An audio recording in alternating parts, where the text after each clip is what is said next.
തിരുവനന്തപുരത്ത് സെക്രട്ടേറിയറ്റ് മാർച്ചിൽ വീണ്ടും സംഘർഷം. യുവമോർച്ചയുടെ മാർച്ച് പ്രതിഷേധം അത് മണിക്കൂറുകളായി പോലീസും പ്രവർത്തകരും തമ്മിലുള്ള ഏറ്റുമുട്ടൽ അങ്ങനെ തുടരുകയായിരുന്നു. പലതവണ ഒന്നും തള്ളുമുണ്ടായി. ഉദ്ഘാടനത്തിന് ശേഷം മുതിർന്ന നേതാക്കൾ രാജീവ് ചന്ദ്രശേഖർ അടക്കമുള്ളവർ അവിടെ നിന്ന് പോയതോടെ പ്രവർത്തകരും പോലീസും തമ്മിൽ രൂക്ഷമായ തർക്കവും വാക്കേറ്റവും പോർവിളിയുമായിരുന്നു. ഇതിനിടയിൽ ഒരു തവണ ലാത്തിച്ചാർജ് നടത്തി. ഇപ്പോഴും മുദ്രാവാക്യം വിളികളുമായി ഇടയ്ക്ക് വനിതാ പ്രവർത്തകർ ശരണം വിളികളുമായും ഒക്കെ സെക്രട്ടേറിയറ്റിന്റെ സമരഗേറ്റിന് മുന്നിൽ തമ്പടിച്ചു നിൽക്കുകയാണ്. വലിയ പോലീസ് സന്നാഹമുണ്ട്. അതുപോലെ തന്നെ വലിയ പ്രവർത്തകരുടെ സാന്നിധ്യവും ഉണ്ടായിരുന്നു സെക്രട്ടേറിയറ്റിന് മുന്നിൽ. ഇപ്പോൾ ഈ ലാത്തിചാർജിലും ജലപീരങ്കി പ്രയോഗത്തിലും പരിക്കേറ്റ പ്രവർത്തകനുമായാണ് ഇപ്പോൾ അവിടെ കുത്തിയിരുന്ന് പ്രതിഷേധിക്കുന്നത്, മുദ്രാവാക്യം വിളിക്കുന്നത് യുവമോർച്ച പ്രവർത്തകർ. സലീം മാലിക് ചേരുന്നുണ്ട് വിശദാംശങ്ങളുമായി. സലീം, ഇടയ്ക്ക് ഒരു തവണ പോലീസ് ലാത്തി വീശുന്നതിലേക്ക് പോയതാണ്, പിന്നീട് വീണ്ടും സംയമനത്തിലേക്ക് പോകുന്നു. മുതിർന്ന നേതാക്കൾ തന്നെ മുന്നിൽ നിന്ന് പ്രകോപനപരമായി പോലീസിന്റെ ഉയർന്ന ഉദ്യോഗസ്ഥരോട് തന്നെ സംസാരിക്കുന്നുണ്ടായിരുന്നു, പോർവിളിക്കുന്നുണ്ടായിരുന്നു. ഇടയ്ക്ക് കല്ലേറിലേക്കും പോയി. ഇപ്പോഴെന്താണ് സാഹചര്യം?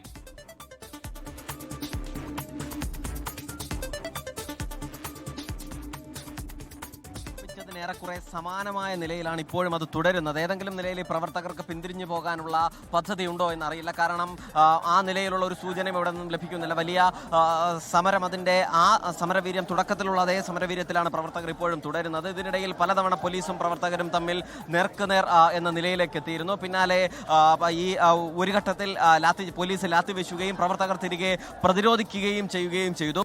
പോലീസ് ലാത്തി വീശിയപ്പോൾ പ്രവർത്തകരും കയ്യിലുണ്ടായിരുന്ന കമ്പ് ഉപയോഗിച്ച് തിരിച്ച് പോലീസിനെ പ്രതിരോധിക്കുന്നതും നമ്മൾ കണ്ടു. അതിനുശേഷം ഇപ്പോൾ ഈ ഒരു സംഘർഷം എന്നുള്ള നിലയിലേക്ക് ഇപ്പോഴില്ലെങ്കിൽ പോലും പ്രവർത്തകർ പിന്തിരിഞ്ഞു പോകാൻ തയ്യാറായിട്ടില്ല. പ്രവർത്തകർ രണ്ട് ജലപീരങ്കി വാഹനത്തിന്റെയും മുൻപിൽ തന്നെ തുടരുകയാണ്. സംസ്ഥാനത്തെ പ്രധാനപ്പെട്ട നേതാക്കൾ ഉൾപ്പെടെയുള്ളവർ ഇപ്പോൾ ഇവിടേക്ക് എത്തിയിട്ടുണ്ട്. നിലവിൽ പോലീസുമായി പലതവണ പ്രവർത്തകർ ഈ ചർച്ച നടത്തിയെങ്കിലും ഈ പ്രവർത്തകരെ പിന്തിരിഞ്ഞ് പോകാനുള്ള പദ്ധതി നിലവിലില്ല. കാരണം നേരത്തെ തന്നെ ഇതുമായി ബന്ധപ്പെട്ട് ഈ ശബരിമല സ്വർണ്ണമോഷണ വിവാദവുമായി ബന്ധപ്പെട്ട് BJPയുടെ സമരത്തിന് വീര്യം പോരാ എന്നൊരു പരാതി ആദ്യഘട്ടത്തിൽ ഉയർന്നിരുന്നു. അതിന് പിന്നാലെയാണ് BJP കളക്ടറേറ്റുകളിലേക്ക് മാർച്ച് നടത്തിയത്. ശക്തമായ സമരമായിരുന്നു. അതിന് പിന്നാലെ യുവമോർച്ച നടത്തുന്ന മാർച്ച് എന്ന നിലയിൽ കൂടി അവർ പരമാവധി ആ സമരം തുടരുക എന്നുള്ളതാണ്, പരമാവധി ശക്തിയിൽ തന്നെ തുടരുക എന്ന പദ്ധതിയിലാണ് ഇവിടേക്ക് എത്തിയത്. അത് ഈ പല ഘട്ടത്തിൽ തന്നെ സമരവീര്യം കണ്ടാൽ തന്നെ അറിയാമായിരുന്നു. പ്രവർത്തകരെ, ഈ മാറി നിൽക്കുന്ന പ്രവർത്തകരെ നേതാക്കൾ തന്നെ ഇടപെട്ട് പിന്തിരിഞ്ഞു പോകേണ്ടതില്ല എന്ന ആഹ്വാനം നൽകുകയും തിരികെ ഇവിടേക്ക് വിളിക്കുകയുമായിരുന്നു. 7 തവണയിലധികമാണ് പോലീസ് പ്രവർത്തകർക്ക് നേരെ ജലപീരങ്കി പ്രയോഗിച്ചത്. അതിനിടയിൽ നിരവധി പ്രവർത്തകർക്ക് പരിക്കേറ്റു. പരുക്കേറ്റ പ്രവർത്തകരെയൊക്കെ ഒരു ഘട്ടത്തിൽ ഈ MG റോഡിൽ പ്രവർത്തകരെ കിടത്തി, റോഡിന് നടുവിൽ കിടത്തിക്കൊണ്ടായിരുന്നു പിന്നീട് യുവമോർച്ചയുടെ പ്രതിഷേധം തുടർന്നത്. അതിന് പിന്നാലെ ആംബുലൻസ് ഒരു മണിക്കൂറിലേറെയായി പ്രവർത്തകർ അവിടെ തന്നെ തമ്പടിച്ചു നിൽക്കുകയാണ്. ആദ്യഘട്ടത്തിൽ പ്രസംഗത്തിനൊക്കെ ശേഷം, നേതാക്കളുടെ പ്രസംഗത്തിന് ശേഷം അവിടെ സംഘർഷമായിരുന്നു.